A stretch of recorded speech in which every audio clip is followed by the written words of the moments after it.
আসসালামু আলাইকুম, সবাই কেমন আছেন?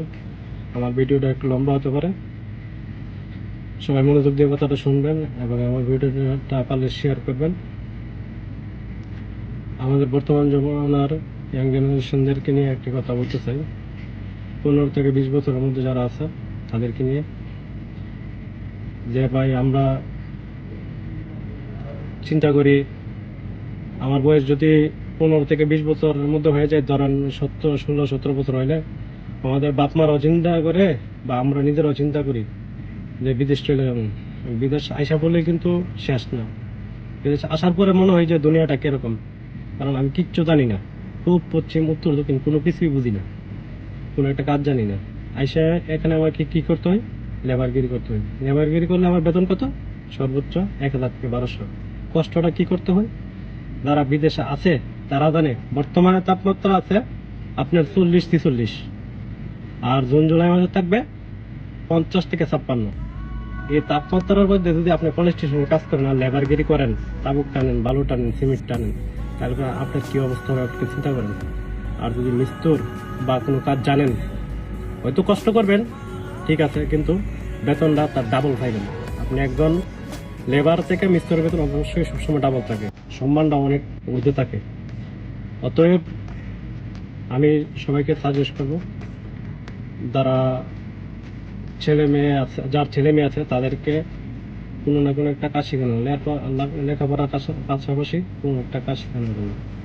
কারণ একটা দক্ষ লোকের চাহিদা সবখানে আছে, এই অদক্ষ লোকের চাহিদা কোনো নেই।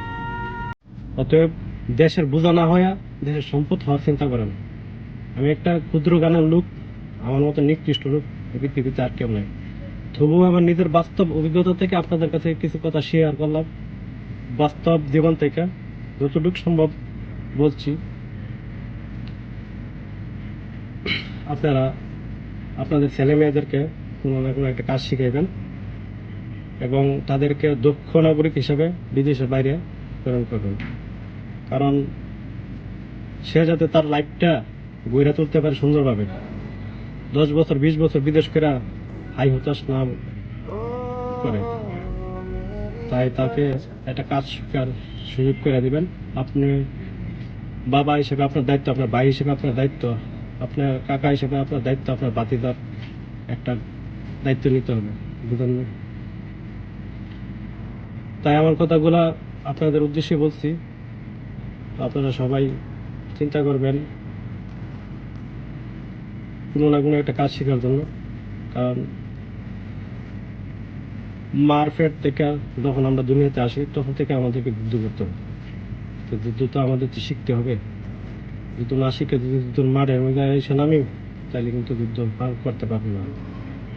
তো যুদ্ধটা আমি এখানে উল্লেখ করলাম যে একটা কাজ, কোনো না কোনো একটা কাজ শিখো, শিখলে লাইফটাকে কোনো একটা ভালো স্থানে তুমি নিয়ে যেতে পারবো। কারণ মানুষ হিসাবে তো কাজ করতে হবে, দুনিয়ার বাচ্চা থাকতে হলে তোমাকে কোনো না কোনো কিছু করতে হবে। অত গুরুত্বের সাথে তুমি কাজ শেখো। বন্ধু বান্ধবদের সাথে ঘুরা সময় নষ্ট করো না, সময় দাও ঠিক আছে, কিন্তু তার মধ্যে থেকে কিছু একটা সময় বের করে নিজের লাইফের জন্য চিন্তা করো। সবার উদ্দেশ্যে এগোতে আমার থাকলো, সবাই আমার ভিডিওটা শেয়ার করবেন, সবার কাছে পৌঁছে দেওয়ার চেষ্টা করবেন। আসসালামু আলাইকুম।